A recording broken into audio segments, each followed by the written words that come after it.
Shalom, shalom, mes bien-aimés, soyez bénis. C'est la sœur Sophie Camara, servante de l'Éternel. J'espère que vous allez bien partout où vous êtes. Que les grâces de Dieu abondent dans vos vies au nom puissant de Jésus. Que le Seigneur prenne soin de vous, qu'il se souvienne de chacun de vous au nom puissant de Jésus. Merci pour tout, merci pour votre présence, merci pour tous ceux qui partagent, merci pour tout. Que Dieu vous bénisse au nom puissant de Jésus. Amen. C'est vrai que c'est Pâques aujourd'hui. Que Dieu vous bénisse partout où vous êtes. Que la gloire de Dieu abonde dans vos vies. Que Dieu soit là, que Dieu soit avec vous partout où vous êtes au nom puissant de Jésus. Et bonne Pâques à tous au nom puissant de Jésus. Sois béni, Seigneur Jésus, au nom puissant. Amen. Bien-aimés, je suis très contente de vous retrouver pour encore donner un message aujourd'hui. Ce message, ça va peut-être toucher quelqu'un, ça va aider quelqu'un. C'est un message un peu profond, comme une révélation que je vais donner. J'espère que ça va pouvoir aider quelqu'un partout où il se trouve au nom puissant de Jésus. Que Dieu nous aide dans toutes nos faiblesses, dans tout le chemin que nous faisons. Que Dieu nous aide au nom puissant de Jésus. Amen. Amen, amen, amen. Merci Seigneur pour ta grâce infinie. Merci Seigneur pour tous tes bienfaits. Mon âme te bénit au-delà de tout, au nom puissant de Jésus. Toi seul est digne, agneau de Dieu. Sois élevé, magnifié au-delà de tout. Reçois toute la gloire au nom puissant de Jésus. Merci pour ton amour incomparable. Merci pour ta fidélité au nom puissant de Jésus-Christ. Amen. Saint-Esprit, prends le contrôle au nom puissant de Jésus. Amen. Alors, bien aimé, voilà, aujourd'hui, je vais vous parler rapidement de la veuve de Sarepta. La veuve de Sarepta qui à travers cette histoire, j'ai compris comme une révélation et le Saint-Esprit m'a confirmé cela. Donc, je viens pour donner cette exhortation qui va peut-être toucher quelqu'un. Amen, amen, amen. Bien aimé, partout où tu te trouves, écoute, que tu tombes sur cet audio, écoute, écoute ce que je dis. Amen. Amen, amen. Amen. Amen, amen. Amen.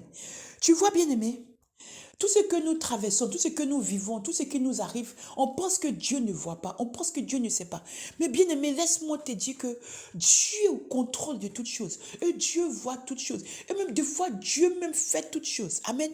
Ne crois pas que tu es seul. Peut-être que tu es caché quelque part. Tu penses que tu es seul, mais tu n'es pas seul. Écoute ce que je souhaite te raconter. Amen. De la part du Seigneur. Amen. Tu vois, Élie, qui était un serviteur de Dieu, un prophète, quelqu'un que Dieu a utilisé puissamment, hein, et que Dieu a enlevé, tellement Dieu l'aimait. Tu vois ce qui s'est passé? Élie, un jour, il y avait le roi Achab et tout ça, il y avait plein de péchés, il y avait plein de choses qui n'étaient pas bien. Donc, Élie a proclamé des paroles de sa bouche en tant que prophète. Il a dit que maintenant, là, aucune pluie ne va tomber dans le pays. Amen. Aucune pluie ne va tomber dans le pays. Donc, quand il a dit ça, la pluie ne tombait pas. Il n'y avait rien qui tombait, il n'y avait rien. Le pays est devenu sec. C'était compliqué l'endroit où il a déclaré ça. C'était compliqué. Il y avait la sécheresse. Amen. Mais sache bien aimé que quand Élie a dit ça, hein, Élie le Tibite, il faut savoir que quand il a dit ça, il avait oublié que lui-même il allait être concerné à un moment. Amen.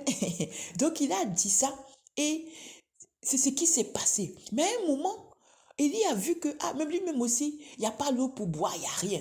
Donc, le Seigneur lui a demandé qu'il se déplace, qu'il aille, je crois, vers Kérit, près du Jourdain. Donc, Élie s'est déplacé et Élie est parti vers là-bas. Quand Élie est parti vers là-bas, le Seigneur a ordonné à Élie, parce qu'il y avait la sécheresse, il n'y avait rien. Il n'y avait plus rien, il n'y avait rien qui poussait, il n'y avait pas la pluie, il n'y avait rien, c'était la dèche. C'était vraiment grave. Le pays était en désarroi. Donc, quand Élie est parti je crois que c'était vers Kérit, vers le Jourdain, où il y avait encore de l'eau et encore un peu de choses, Dieu a dit à Élie que, bon, va vers là-bas, t'installer, et j'ai ordonné aux corbeaux de te nourrir. Alors, qu'est-ce qui s'est passé? Les corbeaux ont commencé à nourrir. Les corbeaux ont commencé à nourrir Élie. Alléluia. Donc, les corbeaux venaient le matin. Les corbeaux donnaient à manger à Élie. Et le soir aussi, ils donnaient du pain avec de la viande. Le matin et le soir. Et Élie buvait dans l'eau, dans le torrent, c'est-à-dire l'eau de la rivière qui coulait. Amen. Parce que c'était dans l'endroit où il était, il y avait encore ça. Mais bien aimé, à un moment, il n'y avait plus d'eau. Il n'y avait plus d'eau. À un moment, il n'y avait plus rien dans cette région. Alors, l'Éternel a dit à Élie de partir à Sarepta. Amen. De partir à Sarepta. de partir à Sarepta. Donc Élie est parti à Sarepta. Mais avant qu'il parte, Dieu lui avait dit que je vais ordonner à une veuve de Sarepta de te nourrir. Amen. C'est comme ça que Élie est parti à Sarepta. Maintenant, quand Élie partait à Sarepta, Dieu lui a montré que c'est une femme, une veuve qu'il va rencontrer. Donc, il a vu une veuve et il a su que c'était elle. Je crois qu'elle ramassait du bois pour aller faire du feu, quelque chose comme ça. Amen. Et Élie est parti la voir et Élie lui a dit que, ah, voilà, il faut que il faut que tu m'héberges, il faut que j'aille chez toi, il faut que tu me fasses à manger. La veuve lui a dit, non, moi je ne peux pas te faire à manger, moi-même là, je n'ai rien, je n'ai qu'un petit peu de farine et puis un petit peu d'huile dans une cruche. C'est tout ce que je vais faire et puis je vais faire ça pour moi et mon enfant et après on va mourir puisqu'il n'y a plus rien. Le pays en sécheresse totale, il n'y a rien. Élie lui a dit, non, que avant que tu fasses pour toi et ton fils, pour que vous allez mourir là, fais d'abord pour moi. Tu fais d'abord pour moi et moi je vais manger. Après, quand moi je vais finir de manger, tu feras pour toi. Et qu'est-ce qui s'est passé? Elle a obéi parce que c'était le Seigneur qui était aux commandes. Donc, elle a obéi. Quand elle a obéi, elle est partie faire pour Élie. Élie a mangé. Et Élie, quand il a fini de manger, Élie a dit qu'elle n'a qu'à manger, elle et ses enfants. Elle et puis son fils. Et ils ont mangé. Et quand ils ont mangé, Élie a dit que voilà, que maintenant, tu n'auras plus de manquement dans ta maison. Il y aura toujours l'huile, il y aura toujours la farine. Tu pourras toujours manger, toi et ton fils et ta famille. Ça ne va jamais manquer dans la maison. Amen. Vous aurez toujours à manger. Amen. Bien-aimé, maintenant, après cela, qu'est-ce qui s'est passé? Lorsque ça allait, qu'est-ce qui s'est passé? La femme, elle a perdu. À un moment, ça allait bien et tout. Il y avait toujours de la nourriture et tout, et tout, et tout. Et à un moment, jusqu'à ce que la situation revienne à la normale, la femme, elle a toujours eu à manger tout ce qu'il faut dans la maison. Amen. Et maintenant, à un moment, son fils est mort. Amen. Quand son fils est mort, qu'est-ce qui s'est passé? Quand son fils est mort, elle est partie voir Élie. Elle a dit à Élie, mais pourquoi est-ce que mon fils est mort? Je ne comprends pas. Tu es venu, je t'ai dit que, voilà, on n'avait pas grand-chose. Tu es venu, tu as dit qu'on n'a qu'à faire l'huile, tout, tout, tout, tout, tout. Maintenant, mon fils est mort. Qu'est-ce que j'ai fait? Qu'est-ce que je t'ai fait? Qu'est-ce que tu es venu faire? Et puis mon fils est mort. Élie a dit, amène ton fils. Élie a ressuscité l'enfant. Et Élie lui a remis l'enfant dans la main. Et elle a dit que, ah, je reconnais que tu es un grand prophète. Amen. Bien-aimé, à travers cette histoire de la veuve de Sarepta, j'ai eu une révélation. Amen. Qu'est-ce que j'ai compris et qu'est-ce que le Saint-Esprit m'a confirmé à travers cette révélation? C'est-à-dire que Dieu, d'abord, il est aux commandes. C'est lui qui commande toutes choses. Et puis, il peut ordonner. Je vais faire un message plus grand et plus profond que ça. Il peut ordonner à quelqu'un, à une âme, de s'occuper de toi. Amen. Amen, amen. Sans que même l'âme ne comprenne rien. Il peut ordonner, quel que soit, donc partout où tu vas te trouver, il peut ordonner au nom de Jésus à une âme de s'occuper de toi, à une âme de te servir, à une âme de te donner quelque chose. Alléluia. C'est quoi? Qu'est-ce que ça veut dire? D'abord, primo, regarde, quand la veuve là, elle a obéi à Élie, et puis elle a donné la nourriture. C'est pareil que quand avant, le Seigneur avait envoyé les apôtres. Amen. Il avait envoyé les apôtres pour aller chercher l'âne. Et qu'il avait envoyé, il avait dit que si vous trouvez quelqu'un qui vous demande où vous partez avec l'âne, vous prenez l'âme, vous dites que c'est le maître qui a besoin et personne ne va parler. Amen. Il avait déjà ordonné, je pense d'abord au propriétaire, à l'âme de ce propriétaire de ne rien dire et aux gens qui étaient là de ne rien dire. Amen. C'est ce qui s'est passé. Et encore pour la Pâque, qu'est-ce qu'il avait fait? Il avait envoyé les disciples chez quelqu'un pour dire que va aller lui dire que c'est chez lui que je vais faire la Pâque. Amen. Amen. Donc vous voyez, et c'est ce qui s'est passé. Ils sont allés faire la Pâque chez cette personne. Amen.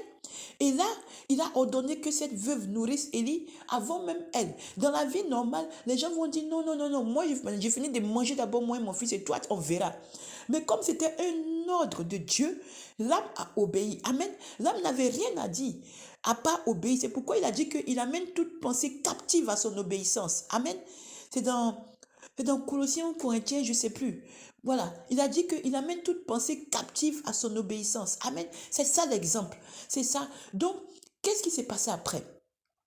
Dans cette histoire, Dieu est en train de faire comprendre que Même où tu es là, où tu es en train de pleurer, où tu es en train peut-être de te dire que tu ne vas pas t'en sortir des difficultés. Peut-être même que tu es en train de te dire que mais moi c'est mieux que je quitte cette terre. Peut-être que tu es en train de te dire que non, que tu vas te suicider, tu vas te tuer, tu n'en peux plus.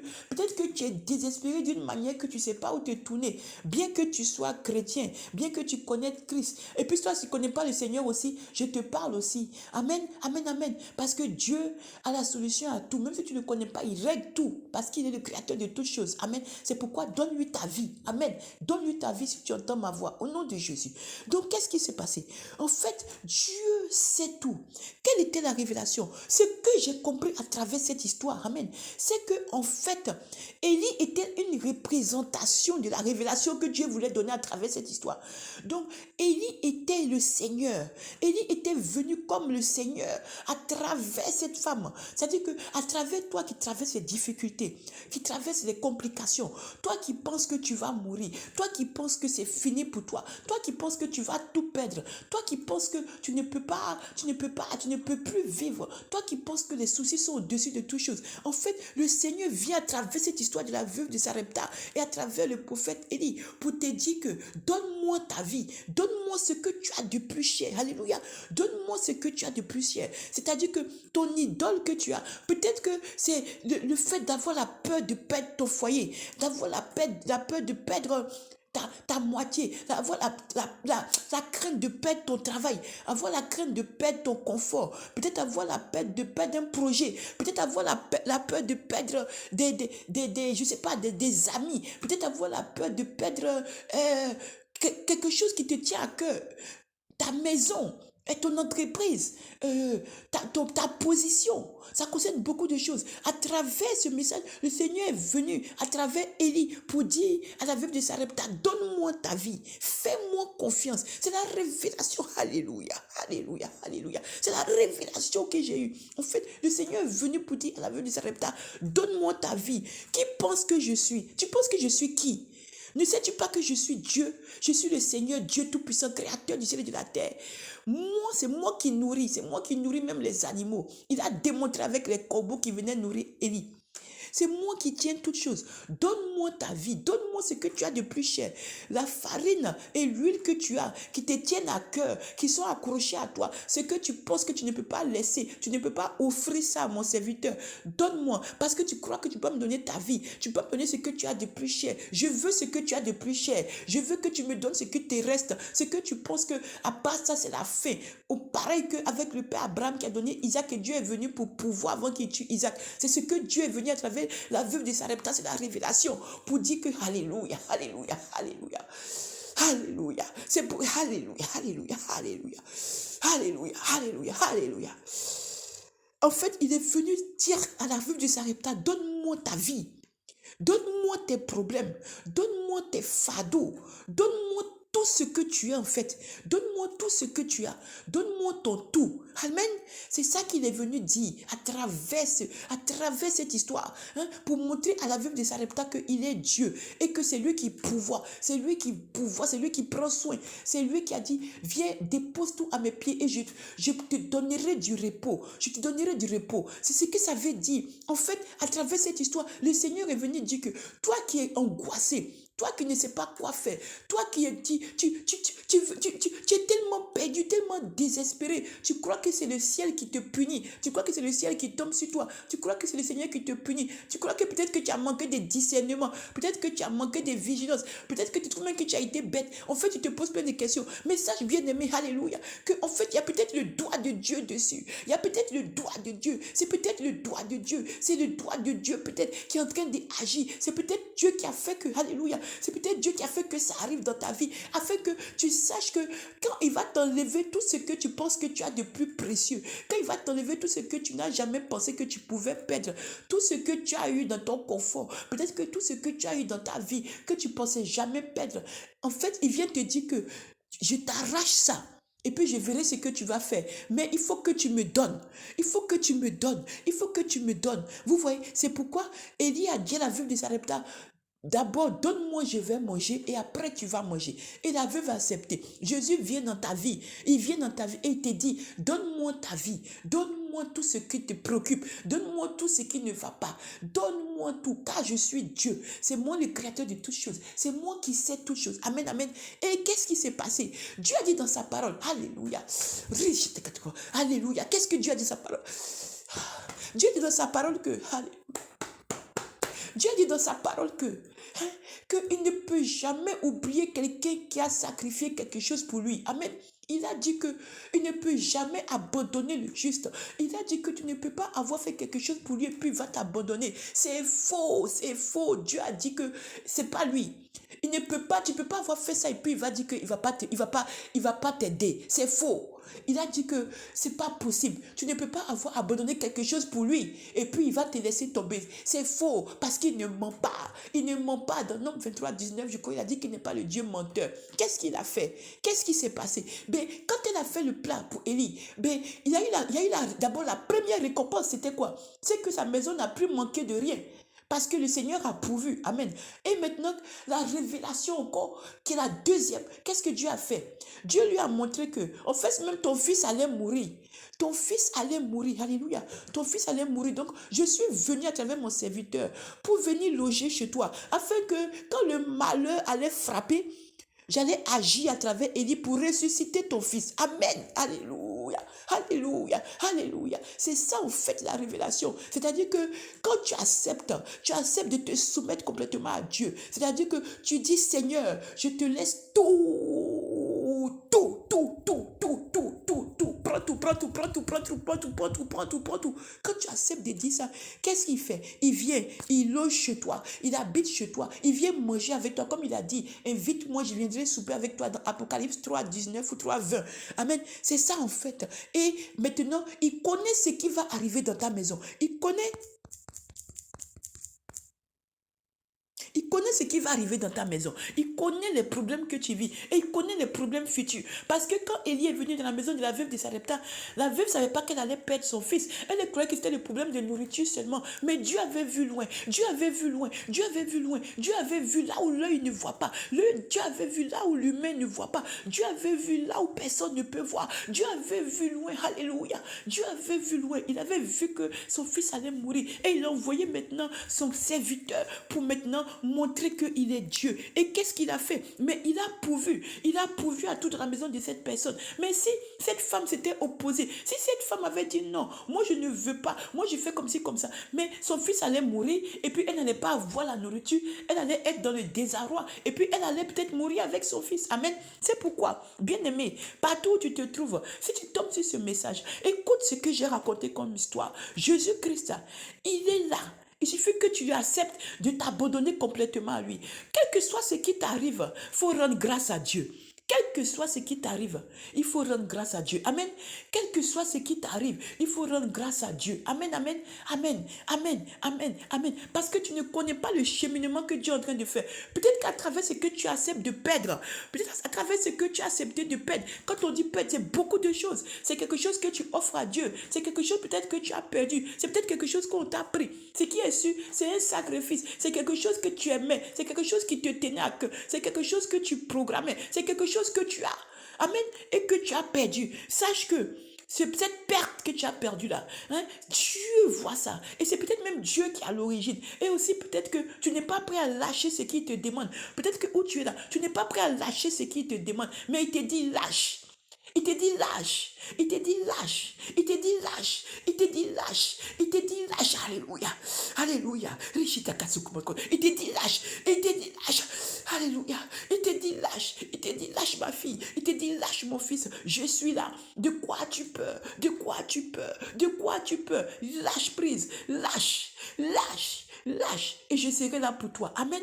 Donc, c'était ce que je voulais te dire. Et tu vois, quand il vient dans ta maison, toi-même, tu ne sais même pas qu'il est venu pourquoi, mais il vient. Et puis, regarde comment il règle tout. Regarde comment il a tout réglé, les problèmes de la veuve de Sarepta. C'est comme ça que quand tu acceptes de tout perdre, ça peut être l'argent, ça peut être n'importe quoi, ça peut être des choses que tu laisses pour le Seigneur.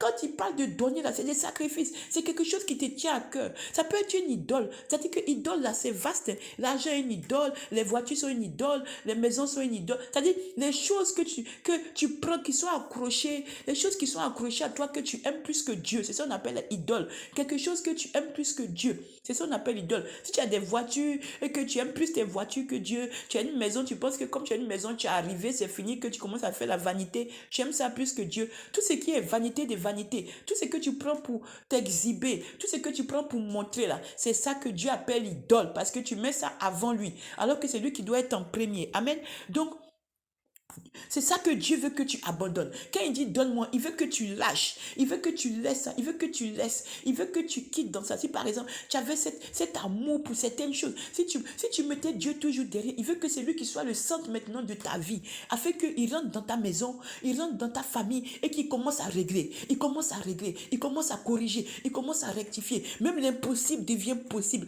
Même ce qu'on a dit dans ta vie, même ce qu'on a dit dans la vie de tes enfants, même ce qu'on a dit dans la vie de ta famille, il vient et puis il montre qu'il est Dieu. Et maintenant, les miracles s'opèrent. Maintenant, l'impossible s'opère. Toi qui ne pouvais pas accoucher, tu accouches. Toi on a déclaré stérile la vie, mais il y a un enfant qui sort. Il y a un mariage qui sort. Alléluia. Toi qu'on a dit que tu l'as rejeté. C'est toi maintenant qui arrive au-dessus. C'est toi maintenant même qui devient même un jour président, je ne sais pas. Toi qu'on a dit que tu es un faiblard. Toi qu'on a rejeté. Toi qu'on s'est moqué de toi, qu'on a dit que tu es un vaurien. C'est toi qui deviens chef d'entreprise. Peut-être même que c'est toi qui deviens un puissant homme de Dieu. Une puissante femme de Dieu. C'est peut-être toi-même qui crée des sociétés, toi-même qui devient un génie. Dieu est Dieu. Dieu est Dieu. Dieu est Dieu. Alléluia. C'est pourquoi je suis venu te fortifier avec ça, pour te dire que, tu sais, c'est vrai que c'est compliqué. C'est vrai que c'est difficile. C'est vrai que des fois, on ne comprend pas ce qui se passe. C'est vrai que même des fois, on peut être dans la panique. On fait des choses et tout ça. C'est vrai que des fois aussi, le diable a nos trousses pour nous faire des erreurs. C'est vrai que le monde est méchant. C'est vrai que le diable endurcit le cœur de tout le monde maintenant. C'est vrai que le diable est en train de nous combattre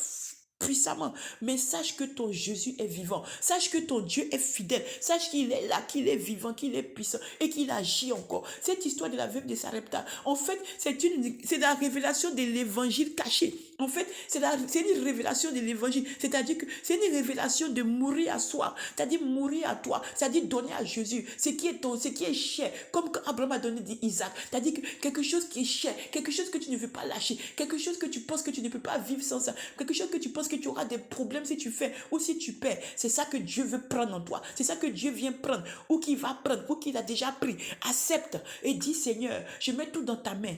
Toi seul est mon Dieu. Toi seul connais tous mes soucis. Toi seul est le Dieu pouvoir. C'est toi qui as commandé au corbeau de nourrir Élie, de donner du pain et de la viande. C'est toi, Seigneur Jésus-Christ, qui nourrit les animaux. C'est pas moi que tu peux pas nourrir. C'est pas moi que tu peux pas nourrir, ni payer ma maison, ni payer mes factures, ni payer quoi. Papa, je remets tout dans ta main. Ta parole déclare que tout ce qui va arriver est nul et sans effet. Au nom de Jésus, il faut proclamer les paroles. Parce que Dieu est peut-être... Ah, je vous dis que Dieu m'a montré quelque chose.